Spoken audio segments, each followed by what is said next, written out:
fẹ́ láti jẹ́ mímọ́, bá Olúwa sọ.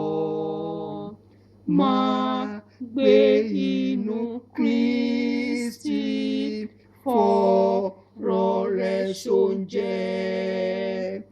Àwọn ọmọ Ọlọ́run ní kó fi ṣọ̀rẹ́. Máa wá ìbùkún rẹ̀ nínú ohun gbogbo. Fẹ́ láti jẹ́ mímọ́, ayé kọjá lọ. Lo ọ̀pọ̀ àkókò pẹ̀lú Olúwa.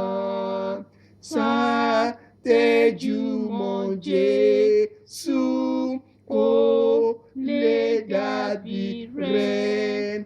Kí ẹwà ògo Jésù hàn lára rẹ̀. Fẹ́ láti jẹ́ mímọ́, jẹ́ kó máa tọ̀ ọ́.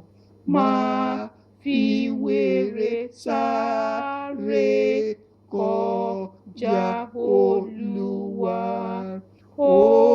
Ohunkóhun tó dé ta tẹ̀lé Jésù.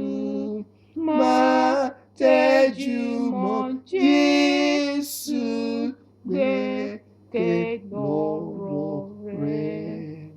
Fẹ́ láti jẹ́ mímọ́, sìn mí l'Olúwa. Mú gbogbo èrò wa sí àkóso rẹ̀. Jẹ́ kẹ́mi rẹ̀ tọ́ ọ sí bí orísun. Láìpẹ́ a ó ṣe ọ́.